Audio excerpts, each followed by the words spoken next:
Good evening, friends. Welcome to Newspaper Analysis Townhall. So, the first item of news is RBI Monetary Policy Committee actions, right? So, RBI has announced repo rate cut yesterday, and it has also announced changes in CRR, that is cash reserve ratio.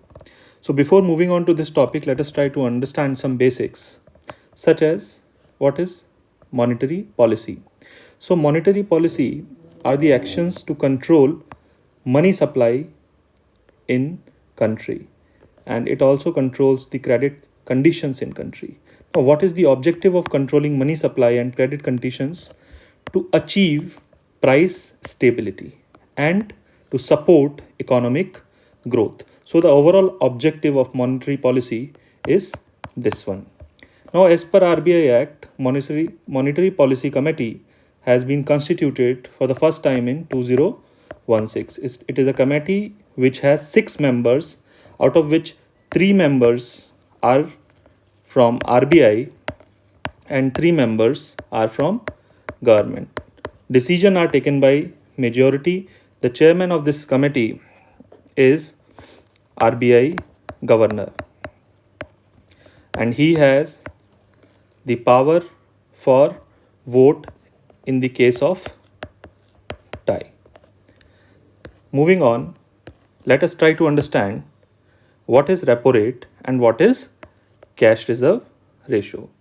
So repo rate is the interest rate at which RBI lends money to the commercial bank. For example, if repo rate is 5.5%, so if a bank borrow 100 rupees from RBI, it will have to pay 100 plus 5.5, that is 105.5 rupees back.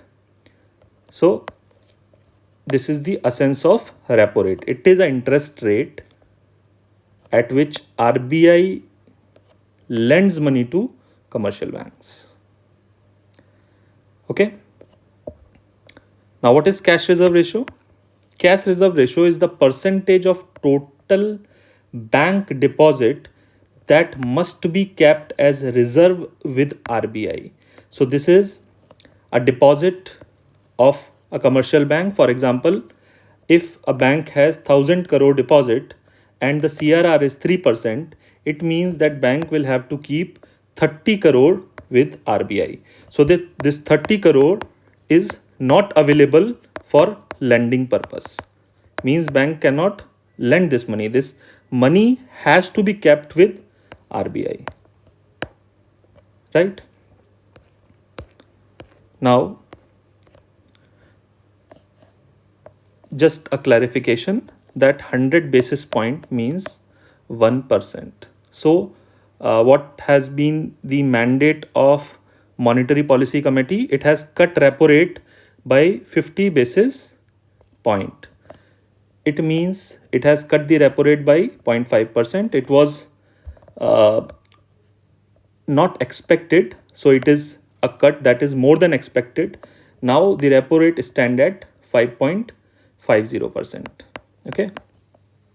RBI has reduced the CRR by 100 basis point. So it will be reduced gradually and will come to 3%. So CRR would be 3%. Now let us try to understand what is going to be the implication of this repo rate cut, right? Let's say if RBI is cutting the repo rate, it means bank can borrow from RBI at a cheaper rate. It means cost of borrowing decreases for bank. They can borrow more at lesser amount of money. It means the bank will transmit this and reduce the lending rates. So the interest rate for the people who want to take a home loan or any loan for any vehicle, so the interest rate they will have to pay is going to decrease. It means that more demand will be there for such loans, because now the interest rate is lesser than before. Now, if more people will take loan, what will happen? The credit flow in the country will get improved. It also improves the investment in the country. When the credit flow is improving, it means people are going to have money. So that money will be invested and that money will also go in consumption. So investment can also improve and consumption can also improve.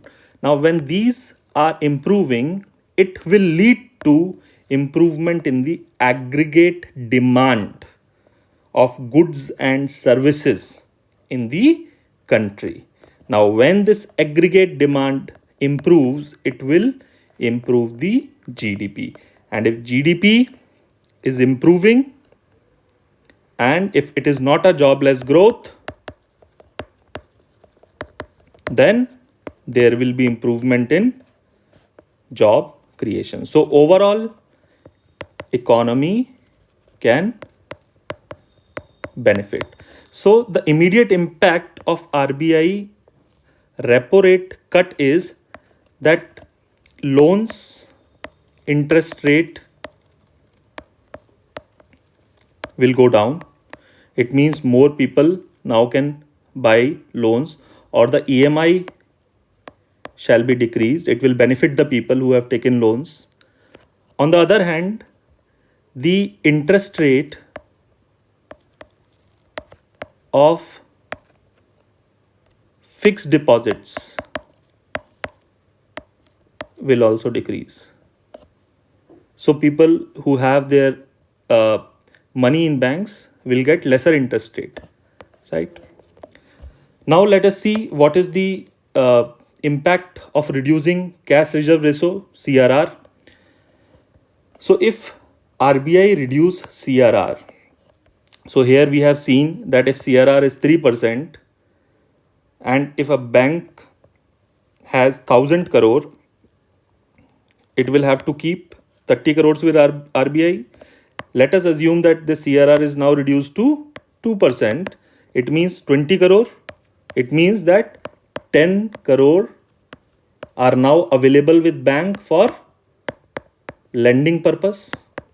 It means the liquidity is increased by 10 crore. So that is what is happening. Bank keep lesser money with RBI, it will lead to improvement in liquidity. It means that there is more money for lending. It means that again credit growth will be there. More loans can be disbursed. Now, if loans are getting disbursed, that means that investment is going to improve, and that loan money will also go into industry such as MSME. It will spur the growth. So this is the complete implication flow of yesterday's cut. Now let us move on to our next topic, that is water management in India need a new course. This article is written by Shri Kumar Chattopadhyay. And what is this new course? This new course is source to sea approach. We will understand what is this source to sea approach. A river, for example, let's say Ganga, originating in glaciers, then moving to plains, then moving to coastal areas, and finally going into sea. So this is source and this is sea, right? So we will understand it further. There are some important facts here which we need to remember. You can write down these facts. World Water Day, March 22. So this year's World Water Day theme, glacier prevention. World Day for glacier, March 21. And this is the first time this World Day for Glacier is observed. It means in 2025, for the first time, World Day for Glacier has been observed. It tells the importance of climate change. Now, International Year for Glacier Preservation 2025. Decade of the Action on Cryosphere Science 2025 to 2034. Now, what is cryosphere? Cryosphere is the frozen part of Earth. There has been question in mains about cryosphere few years back. So this is all you can see. These are the ice sheet, iceberg, snow, ice cap, glacier, permafrost. So this is all part of cryosphere. Now, if we try to understand what this source to sea approach means, first of all, source to sea approach was proposed in Manila Declaration 2012. It is important for prelims. Now, the term source to sea helps us understand that lakes, lands, rivers, aquifers, and ocean do not exist in isolation, but they are part of larger system that is linked through flow of water, sediments, plant, animals, human waste, pollutant, built environment, and ecosystem services. What it is trying to tell is we have different policy for land, we have different policy for lake, we have different policy for river, we have different policy for ocean, we have different policy for coastal regions, but in reality it is all part of single system. What we don't have is we do not have integrated approach. It is trying to tell us that there are two things. Upstream. What is upstream? Let's say glaciers. Himalayas are upstream. Then there is downstream. What is downstream? Let's say downstream are coastal regions. Downstream is sea. Now, our activities in downstream, for example, marine pollution, is also impacting the upstream, and our activities in upstream like melting of glacier is impacting the downstream. It means that both Himalayas and the seas are connected to each other. They are not different. So this source to sea approach tries to unify all these components.